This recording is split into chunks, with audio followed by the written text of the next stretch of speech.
31 years ago, and the whole thing started as a joke. But before that, I grew up reading comic books, like some of the kids in here today.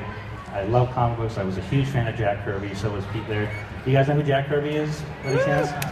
He is the man. This is a drawing that, when I first met Pete, we were trying to sell some of our cartoons to this little newspaper in Northampton, Massachusetts. And they didn't buy any of my cartoons, but they said, man, you should meet this guy, Peter Lear, because he draws the same goofy stuff you do. So I wrote Pete a letter. We got together the first day. I went over to his studio. He had this drawing of Jack Kirby that Jack Kirby penciled in the studio, and literally my jaw hit the floor. I was such a huge fan. And me and Pete bonded instantly. We started working together almost immediately.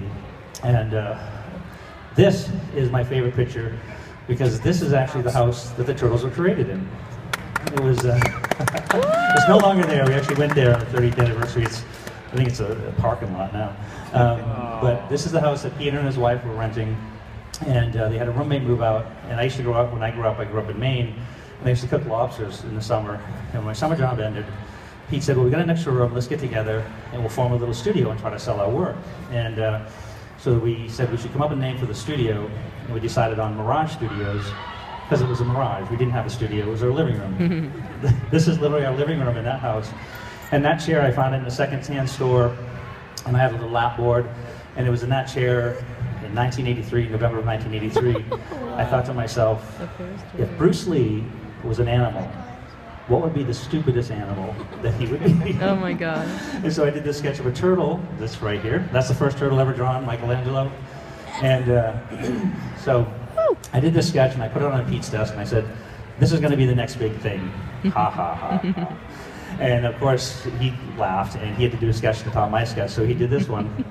And of course, you know, studio one-upmanship, I had to outdo him, so I did this pencil sketch of all 4 turtles, each with different weapons. And this is the very first drawing of all 4 turtles together. And when I did it in pencil, I put a Ninja Turtle logo on the top. And then when Pete inked it in, he had a Teenage Mutant, and we were just laughing ourselves sideways. We said, this really is the dumbest thing we've ever seen. And so when we got up the next day, as I love to say, we didn't have any distracting painting work going on. So we said, well, why don't we come up with a story that tells that these characters got to be the Teenage Mutant Ninja Turtles? And so in 1983, we started working on it. We had to put together the threads and the ideas, and we took stuff, I don't want to say stole stuff, but we kind of stole stuff. We took inspiration from some of our favorite comic books. X-Men, Daredevil was a big, huge influence. New Mutants, everything that we read and grew up on as a kid. And as we sort of cobbled together the whole story, we said, well, what should we name these guys? Well, traditional Asian names seem most appropriate and correct, but we're talking about Ninja Turtles, and it has to be something sillier. Doug, Bob, Steve, not quite silly enough. And when I was in high school, I was a huge fan of art history. And this is actually a mural I did in 1980 when I graduated high school. It was my tribute to Leonardo da Vinci. And so I just blurted out to Pete, I said, I don't know, how about something really nutty like Leonardo, Michelangelo, Raphael? And he was laughing his butt off. So he said, that's it, it's gotta be that. And actually, I love this part of the story because Donatello was almost named Bernini, because I actually like Bernini as a sculptor better. But Pete and I argued about it a little bit, then did a coin toss. And so Donatello won, and we're glad to have him. When we did the first issue, I had a $500 income tax return. We cleaned out all $200 from Pete's bank account, and we borrowed $1,000 from my uncle, and we had enough money to print just 3,000 copies. That's the first issue. In 1984 was 3,000 copies. And we were so positive that we wouldn't sell any of these books that when we got them home from the printer, a local printer in New Hampshire, we actually made furniture out of them. We had end tables, we had a coffee table, they were stacked in the corner of the studio, and that's actually copies of the first printing sitting in the corner of Mirage Studios way back in 1984. It seems like a billion years ago. Yeah. The first Turtle comic book premiered in a very small convention in Portsmouth, New Hampshire. We weren't on the poster, so we made up our own poster and added ourselves as the sub-headliners. But May 1984 is when the first issue came out. We made sure we invited lots of friends and family, so it looked like we had a big crowd around the table, you know. And so that was where the book premiered, and this is what we looked like. Look at that guy. That's Peter, that's me trying to grow a mustache. Still am, basically.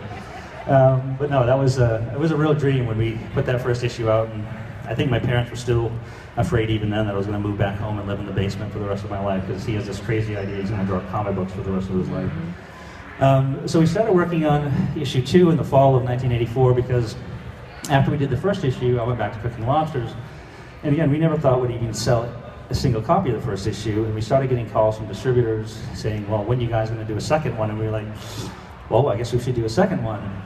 And the second one was the most important issue of the Turtles for both Pete and I, because when we got the orders in, I remember the first issue sold 3,000 copies. The second issue, we got orders for 15,000 copies. I remember Pete called me one day and he said, you know, if we do 6 of these a year, we'll make about $2,000 each pre-tax. We can eat all the macaroni and cheese we want, and we can draw comic books for a living. We can pay our rent. And so on Turtles #2, that came out in January of 1985, I started drawing comic books for a living. Pete started drawing comic books for a living. So I was living a dream. We were living a dream that it just could not have gotten any better. And I always like to point out, it's all your fault. Woo! All you guys that bought issue 2, 3, 4.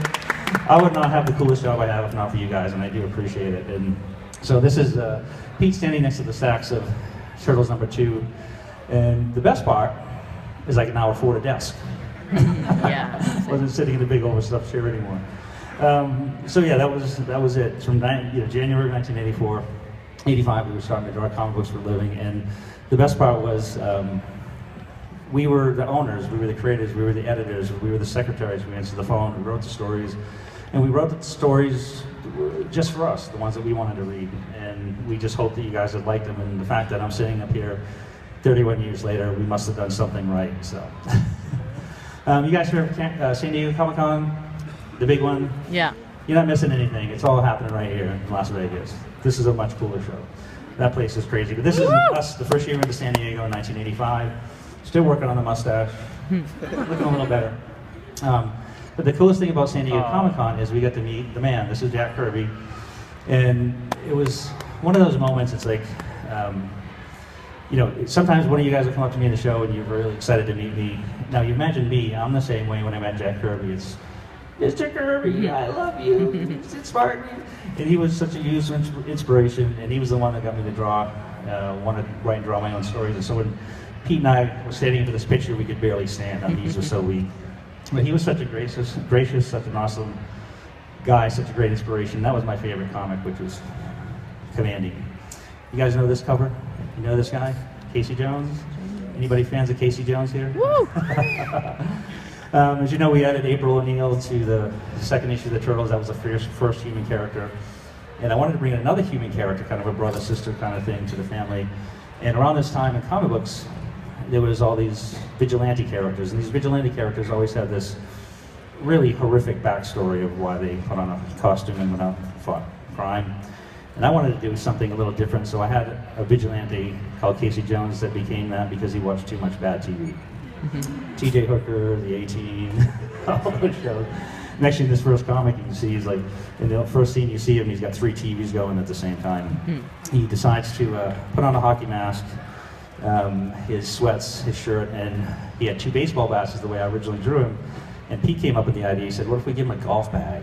In this golf bag, you could have a hockey stick, a cricket bat, and a umbrella, and everything, because he's just a homemade vigilante superhero. And these are some of the pages from the original comic book when they first met in the park. And I love showing these pages because this is what the original pages actually looked like back in 1985 when we drew them. But also, you're going to see this scene come up later, and I'll talk about that when we get there. Turtles #5. This was the first color cover, because you guys were buying enough of our comics we actually afford to put a color cover on there. And so this is the first color cover. And 2 things interesting about this is, one, that it's the first time I did a painting of all the turtles, and I put them all in red bandanas because we knew who they were, you know, from their weapons and that kind of stuff. And I never thought any different. Well, they should all have red bandanas, which we changed later, and I'll talk about that later. But also, I grew up as a huge fan of Star Wars. You guys heard of Star Wars, right? You like Star Wars? Yeah. When I grew up, I was one of those guys that saw it 5 times in the theater when it first came out. And so when Pete and I took had a chance to do it, we took the Turtles into outer space, and this is my tribute to the Cantina scene in Star Wars. You can even recognize some of the guns from some of the characters in Star Wars. We took it just far enough so that we didn't get sued. But this is a tribute to George Lucas, who was also a huge inspiration to us. There's another comic book. There's a real inspiration when I was growing up. It's called Cerebus, the Aardvark. Do you guys know Cerebus? Cerebus is a great comic. It was started by Dave Sim, who self-published it. It's this little aardvark that runs around acting like Conan the Barbarian, kind of drawn in a Barry Smith style. But I was a huge fan of that, huge fan of Dave Sim's self-publishing, which is kind of why we started self-publishing back in the day, and also probably why we chose an animal character. But we went to meet Dave, and we did one of my favorite turtle crossovers, which is the Turtles Cerebus crossover. And number 8 is Cerebus. And I got to introduce another human character, which is this really nutty girl named Renette. She was a time-traveling sorcerer's apprentice. And it was great because we could do Turtles on Earth, Turtles in outer space, and if we had a time-traveling character, then the Turtles could even go everywhere else. And she comes back later in this slideshow, and I'll tell you more about that in a minute. The studio was growing a lot in these days. We were just starting to work on the cartoons and the animated stuff. Still didn't think any of that was going to happen, and I'll talk about that, but also we started hiring other artists to help us meet the regular deadlines. And so we could afford a bunch of desks at this point. And this was a great place to work because guys like Jim Loss and Ryan Brown, a lot of guys you probably recognize from the Turtle universe, we all work there, we get to hang out, we get to trade together. But the morning sessions were great because we would draw for 3 or 4 hours in the morning, then eventually around noon, someone would pull out a P gun or a Nerf gun or something, and they'd do this massive gunfight, and then there was no work done for the next hour. But a lot of creativity and a lot of great guys, and a lot of great memories. In fact, it's one of my favorite pages. The stories that Pete and I did together, the whole Turtle universe for the most part is built off 15 issues. Pete and I did issues 1 through 11, then the 4-issue micro series. Then we worked on we worked on all the animated shows and the movies and stuff, but the comics that we actually passed the pages back and forth. Every single of those pages in those early books, Pete would literally, and Pete and I would basically pass them back and forth, so there's some of both of us on each single page. But I like this, it kind of sort of summed up everything about this run we had together. All the Turtles, Casey, Splinter, hanging out, and a lot of good men. Oh, whoa. Now that mustache is really looking good, right?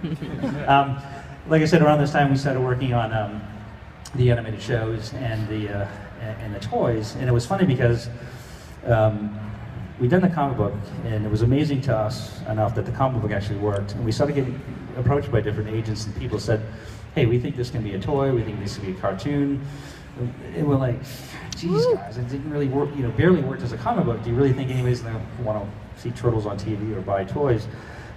So because we owned it and controlled it, we started developing the ideas, and this is around the time that, things like the different colored bandanas came out, because we were talking to the animation studio, for example, and they were like, well, how can you tell them apart? And we're like, the weapons, duh. And he said, no, we should come up with something to tell them, differentiate them a little bit more.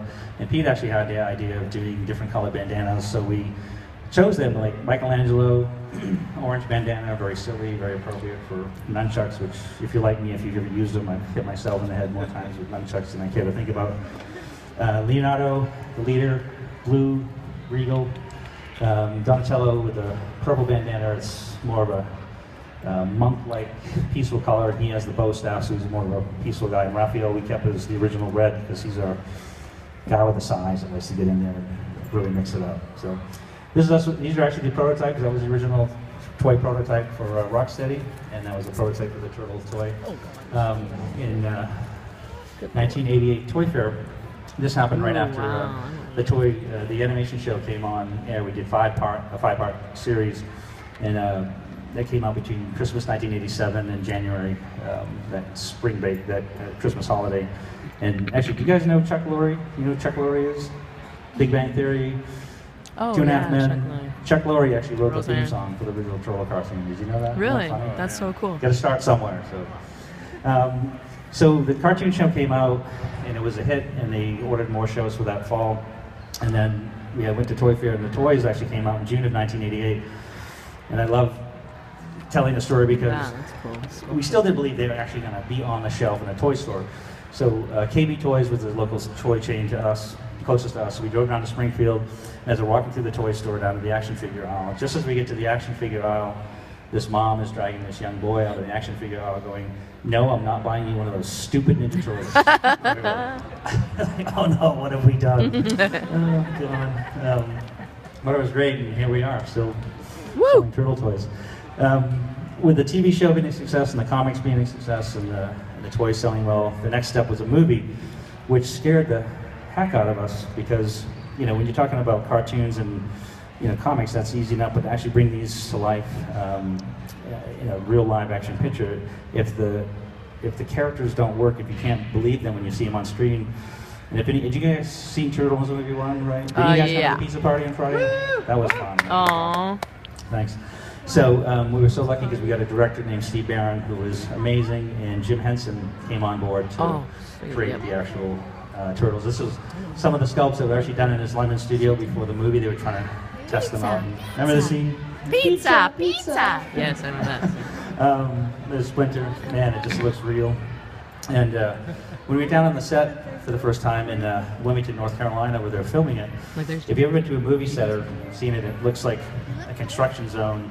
When you're going in, it's like all staging and everything behind it. But we came around this corner, and there's New York City. It was a night shoot, and it's all lit up, and the roads are soaked, and there's ninja guys running around. And then we kind of went around this next corner, and there's all 4 turtles, you know, stretching, and they're in full costume, and Michelangelo's got a sombrero on. It was just like, wow, this can actually work. I think this can work. It was the most bizarre thing you've ever seen in your life, something that you drew in pencil and pen, now standing there in front of you. And that's Jim Henson we were talking about.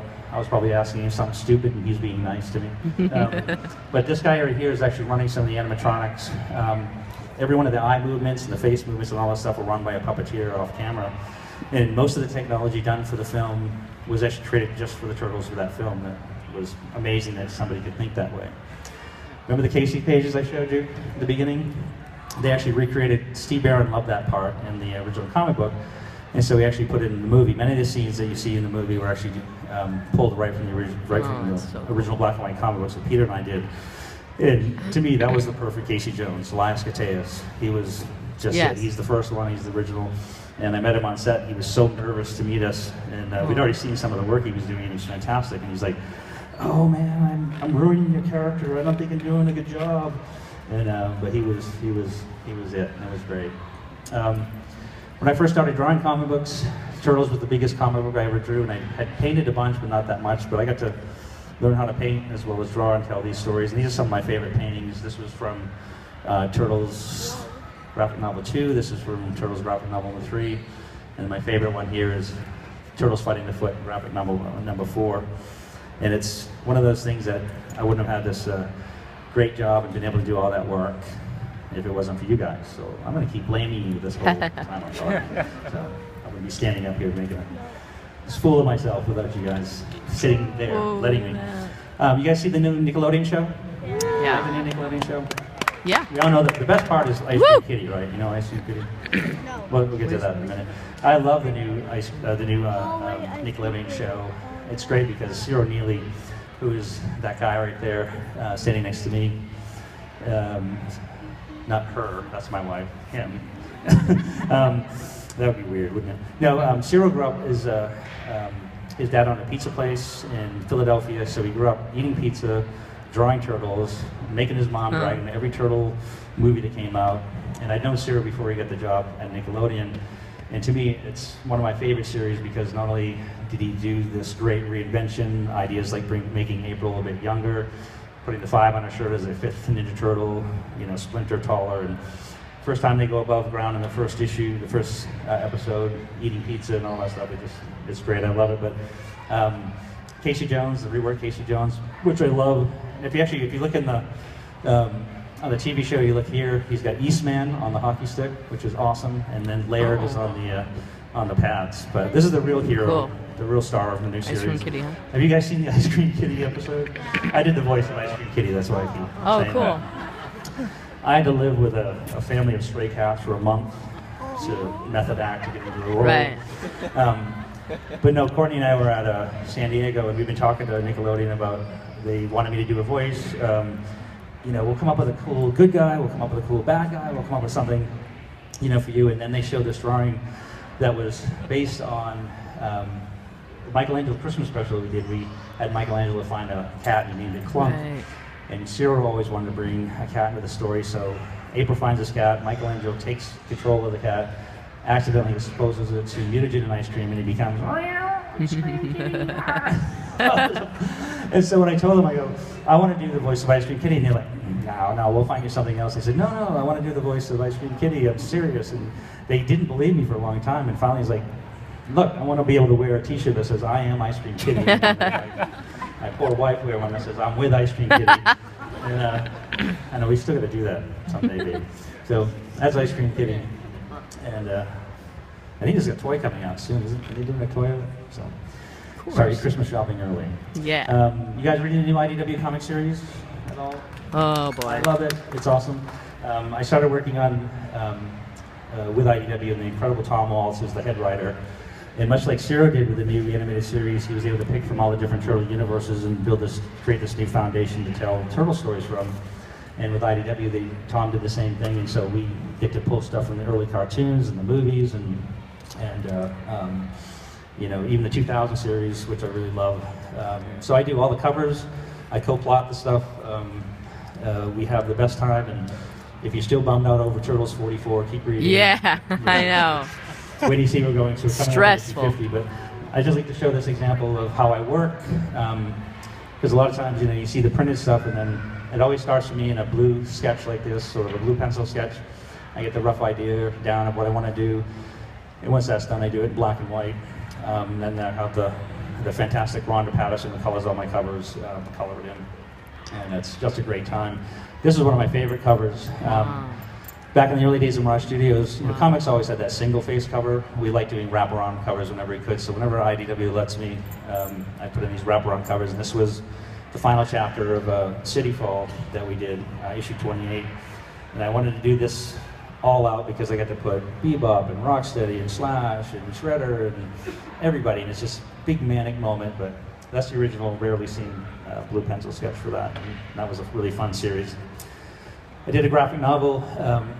You know, when I was working with Pete, it was always great to have a crutch because he's such an awesome artist, and we pass the pages back and forth. And I'd always work with like Simon Bisley or Eric Talbot telling the stories, but this is the first graphic novel. I did 60 pages. It's the longest turtle story I've ever written and drawn by myself, which was awesome. I had a really good time. And then I did another graphic novel last year.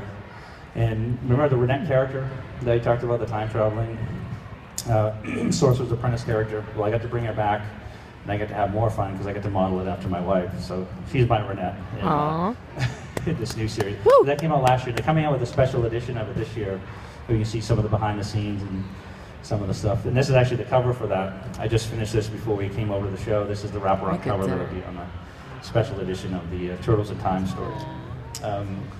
Other things from IDW. Oh, actually, last year, you know, it still flips me out. It's like 31 years and we're still here. I'm still talking about Turtles. Last year was the 30th anniversary. It was such an amazing year. We did, my goodness, 25 shows. But I got to work with guys like Simon Bisley. We did this cover for the 30th anniversary of the Turtles. They came out last year for a special issue. But also I got to work with Peter Laird again. We hadn't worked together in quite a few years. And so I called him and asked him if I penciled something, would you make it? And this is what it came out like, and it's fantastic. This is also one of my favorite covers we did from last year for the 30th anniversary. And it was actually an idea from one of the editors at IDW. He said, I love that iconic cover, like the one we started the slideshow with on the rooftop in red. He said, but I always wonder what happened 10 seconds later. And I'm like, idea. So I took his idea and I did this. So 10 seconds, oh, he's gone. And I'll probably take me too long. I tend to babble a lot, so I'll get through the rest of these and we can get some questions done. This is Casey. This is issue 45. Like I said, if you bumped about 44, read 45, and look where we're going, because we're coming up. I think the next one should be issue 50 cover. I hope. Oh, nope. This is actually, well, we'll get to the issue 50 in a minute. But some of you guys have brought up those really heavy, I know, those really heavy IDW collections. I can tell when you have them in your backpack as you're walking like this. But those hardcovers that they've been doing are fantastic, collecting some of the classic Turtle stories. And this one's coming out this year, and we collected all the Turtle short stories that Peter and I did. And this is the cover. You guys get a sneak peek at that. So that's coming out later this year. And then here's, for the first time, I put this slide in before we came to the show. This is my cover for Turtles issue 50, which is coming out in August. And it's going to be crazy. Like, There's Donnie back in action. Look for that. You guys know who Robert Rodriguez is? Little known director. Sin Heard of City, Spy Kids. Heard of him. I have the good fortune of being friends with Robert for a number of years, and a lot of people don't know he's actually a really fantastic artist. He draws really, really well. And one day I was talking to him, I said, hey, if I pencil a turtle piece, would you ink it in for the Turtles' 50th issue cover? And he said, yes. So this is my pencil. You get to see this for the first time. It hasn't been seen anywhere else. Robert's working on the inks right now, so look for Turtles issue 50. Rodriguez's first published comic cover, and that'll be an absolute blast. And this also, this slide I put in, I literally just finished this cover before we left. I think literally finished it Friday morning. We got on a plane to come here on Friday. And this is a sneak peek at Turtles issue 51, which is going to be a whole start of a new Turtles arc after we blow up the entire universe in issue 50. So, not really. I think that's it. This being out of space, right? Woo! Is that it? No, wait, no, we got two more. Da, da, da, da, da, da, da, da. I can't even run my iPhone, so we get this stuff going. We still got a few. We didn't have time to do some questions, right? Oh, this is another new project. I signed a exclusive contract with IDW early this year. And besides all my regular turtle work, I'm doing a new project called Los Angeles, which is kind of a post-apocalyptic love story with lots of crazy stuff going on. And then this fall, I've got another new series that's being re-released called Fistful of Blood, which is zombies, vampires, alien bounty hunters, and complete mayhem. So look for both of those. This picture I like because it's the fun we have at shows with you guys. Some fans brought this, a Casey and the Turtle Mouse, to the Arizona show, so we wore that. And then this is what we do after we spend our time with you guys. We sit and relax and have fun and reflect, because you really make these shows super awesome and super special for us. We do appreciate it. And then there's me in my studio. So no mustache. Finally gave up on it. I think we get about 10 minutes. You want to have 5 or 6 questions? Do you have another microphone, or do you want to see that again? But while he's bringing a microphone, if you guys have any questions, let me know. But again, I want to tell you very, very much thank you for making this trip over to Las Vegas and hanging with you guys for these last 2 days. So special, so awesome. We really had a good time.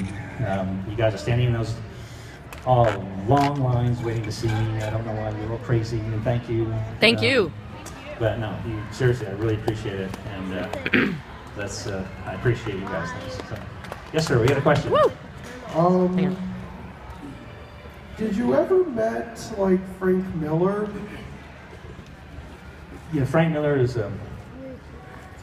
one of those guys that probably, like, when you guys discovered Frank Miller, I did the same and changed my life, perception of comic books and stuff. And I've met him a few times. He's always been very nice. And I think that at some point down the line, I think he might have think that I borrowed too heavily on some of his ideas. You guys know the turtle origin story? You know, the turtle origin story is, you know, there's a blind man crossing the street. A young man jumps up in front to save him from a truck that's carrying radioactive waste barreling down the middle of New York Street. And when the truck slams on its brakes, this canister of radioactive waste comes out and hits the young boy in the eyes, and that becomes Daredevil. Well, they never said what happened to the canister. So Pete and I had the canister continue bouncing down the street. And this poor boy was standing over this manhole, next to this manhole cover with a glass terrarium with 4 turtles in it. Smashed the terrarium into the sewer. That's where the turtles came from basically Daredevil. Boom. And Daredevil's mentor. I don't know if you guys seen the new Netflix Daredevil series, which is fantastic. Daredevil had a mentor named Stick. Ah. We have Splinter. Yeah. In the original Frank Miller comic books, Daredevil fought the Evil Hand clan. Ha. We have the Foot. Oh, wow. At some point, I think he got a little annoyed that maybe we borrowed too heavily, but I love his work. He's a huge inspiration. Yes, sir. Hey, I think everybody asked this question when they were expecting the 3rd Ninja Turtles movie. What happened to the idea of having Krang?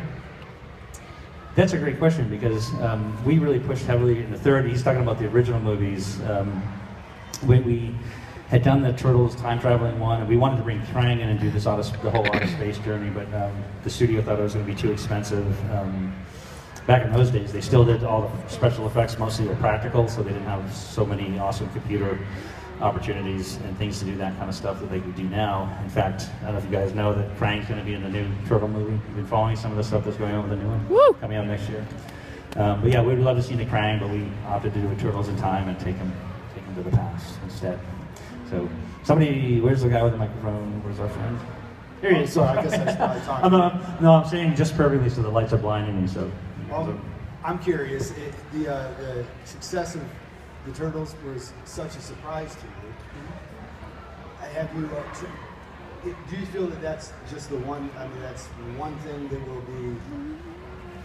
That's almost like an accident that you couldn't recreate it, or do you feel that you could almost get the formula for it and do it again? If I could have, I probably would have done it about 100 times by now. No, it was such a happy accident, and I mean that in every sense of the word. Is that the timing that the Turtles came out? It was kind of a parody. It was kind of a again, Pete and I growing up, just loving comic books and wanting to be comic book artists for our whole life. We really put all of our heart and soul and love. That first story was written just for us because, again, we assumed nobody would ever buy one that we'd be giving away for Christmas presents for years to come. So it came from such a really happy place and a genuine place that every time we, whether it was the publishing stuff or the cartoon stuff and that stuff, each time we went into these new entertainment opportunities and it worked and it seemed to resonate with, you guys, it was like, people would go, that was always the first question when we would do interviews. They go, well, why do people like this crazy idea of Teenage Mutant Ninja Turtles? And we're like, we don't know. We were just having fun. And all the stories, whether it was the comic books, the cartoons, again, we worked on 300 cartoon shows and all the movies. We just tried to make stories that entertained us, and we just hoped that, because I'm the biggest geek in this room, easily, I guarantee you, we just tried to write stories that we loved and had fun with, and just hoped it resonated. And again, 31 years later, it has. So yeah. I have other ideas. Maybe one day it'll be radioactive adolescent black belt hamsters or something. Oh wait, that's been done. Yes, sir. I'll get another one over here. What was the first ever Ninja Turtle you ever made? Oh, the first one I ever made was Michelangelo. Woo! Michelangelo was the first turtle ever drawn. Because I always liked Bruce Lee when I was growing up. We've been watching Bruce Lee movies, and I loved the David Carradine Kung Fu TV series. And when we finally got cable, where I lived in this small town in Maine, there was a TV station out of Boston that would run these martial arts theaters on Saturdays. So we'd watch these badly dubbed martial arts movies all day long on Saturdays, me and my friends. But I always thought, like, if Bruce Lee was an animal, what would be the silliest animal? Nunchucks. And so Bruce Lee became the inspiration for my first turtle. So Michelangelo was the first one. So, over here. And this gentleman's been waiting patiently. So I think we got probably 2 or 3 more. 2 more. Okay, 2 more questions. But don't forget, if you guys have time before the show ends, once we finish up the Q&A, we're pretty much going straight back to the table. So I didn't get to your question, come by the table. You can ask me anything you want, and I'll sign anything you want. We'll go from there. Yes, sir. Thank you for making my childhood rad. Yes. Thank you. Why did it take so long to bring back Rocksteady and Bebop? That's a good question, because it was, even when we were doing the new animated series with Nickelodeon, we got to choose lots of different characters through all the Turtle universes, and also introduce some new characters. So it's like for every 1 or 2 new characters we sort of brought in, we bring back, like Baxter, and we bring back some of those. But I was so glad that even the timing for the bringing Bebop and Rocksteady into the Turtles comic book series, the timing worked out because we were building up, Hob and this mutagen army and the different components of the Foot Clan also coming to head. So by the time we wanted to bring Bebop and Rocksteady, we planned about a year in advance. The timing was perfect for them to come in. Same with the animated show, and for the second movie it was easy. Let's bring in Bebop, Rocksteady, Casey Jones is in that, Krang is in that, and but I love those characters. They're crazy. So, this guy right here. And we have Batman down in front. I think we're going to be able to do this one, and is that it? So, I think so. Then they can throw us out of here. Somebody else is coming this time. Yes, sir. Why didn't you mention the most recent movie? Oh, why didn't I mention it? I don't know. What's wrong with me? That's a good question. I think I was just too busy talking about myself. If you saw the movie, I don't know, a lot of fans liked it, a lot of fans didn't like it. I worked on that movie for probably 4 years. There was a couple different versions before. The version that you saw last year came out, and when they started, Jonathan Leesman, who was the director of the movie, when he took over making the movie, he called me on day one and said his main mission of that entire project was to make the best turtle movie he could. He said the best turtle movie ever. And when you get into, you know, because I don't own the turtles anymore, Pete doesn't own the turtles anymore, so when I come into that stuff, I'm a consultant, so I can't say yes on certain things I'd like to, and I can't say no on certain things I'd like to. So we just worked together to make the best movie we could. And there was some great stuff in there. There was some stuff that wasn't as great. It was stuff that, there was both stuff that the director and I were frustrated with, but we enjoyed the final end product in that we wanted to have the turtles' heart and soul. We wanted the personalities to be, you know, the turtles that we all know and love. I know a lot of people didn't care for the look of the turtles as much as the original. And actually, those were based on a comic book we did with Michael Zulli years ago. But they want to go for a more realistic look. But it was a great team effort. I think the movie came out really fun. And I'm looking forward to seeing what David Green, who also grew up like Cyril Neely. David Green is directing the second movie.